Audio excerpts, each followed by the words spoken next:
नमस्कार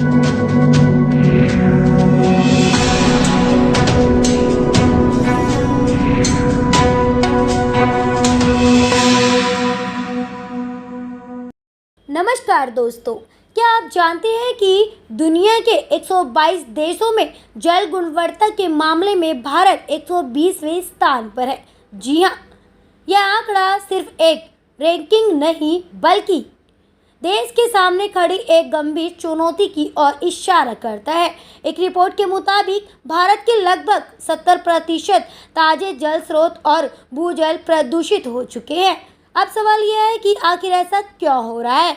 सबसे बड़ा कारण है सीवेज और औद्योगिक प्रदूषण। देश के कई हिस्सों में बिना औपचारिक सीवेज और फैक्ट्रियों का जहरीला कचरा सीधे नालियों, झीलों और जलाशयों में छोड़ा जा रहा है।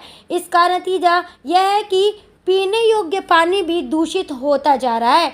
तो वहीं दूसरा बड़ा कारण है भूजल का अत्यधिक दोहन। भारत दुनिया में भूजल का सबसे ज़्यादा उपयोग करने वाले देशों में शामिल है। लगातार बढ़ते दोहन के कारण भूजल स्तर लगातार नीचे जाता जा रहा है और पानी में फ्लोराइड, आर्सेनिक और नाइट्रेट जैसे खतरनाक तत्व भी मिल रहे हैं। तीसरी बड़ी समस्या है पानी के प्रावधान में कमी। कई क्षेत्रों में आज भी पर्याप्त जल आपूर्ति व्यवस्था और आधुनिक बुनियादी ढांचा नहीं है। इसके कारण लाखों लोगों तक साफ और सुरक्षित पेयजल नहीं पहुंच पाता है।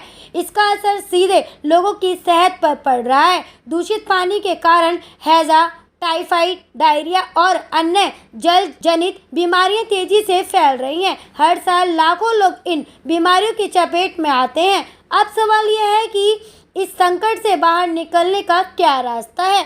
वहीं विशेषज्ञों का कहना है कि उद्योगों और नगर निकायों के लिए आधुनिक सीवेज ट्रीटमेंट प्लान यानी एसटीपी अनिवार्य किए जाने चाहिए। बिना औपचारिक गंदे पानी को जल स्रोतों में जाने से रोकना होगा। इसके साथ ही वर्षा जल संचयन यानी रेन वाटर हार्वेस्टिंग को बड़े स्तर पर बढ़ावा देना होगा ताकि भूजल स्तर को फिर से सुधारा जा सके।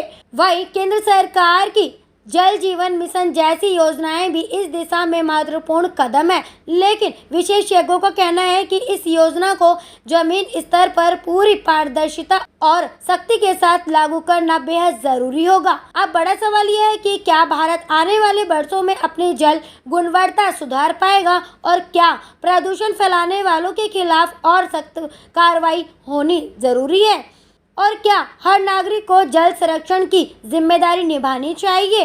आप अपनी राय कमेंट सेक्शन में ज़रूर दें। असल न्यूज़ ब्यूरो रिपोर्ट।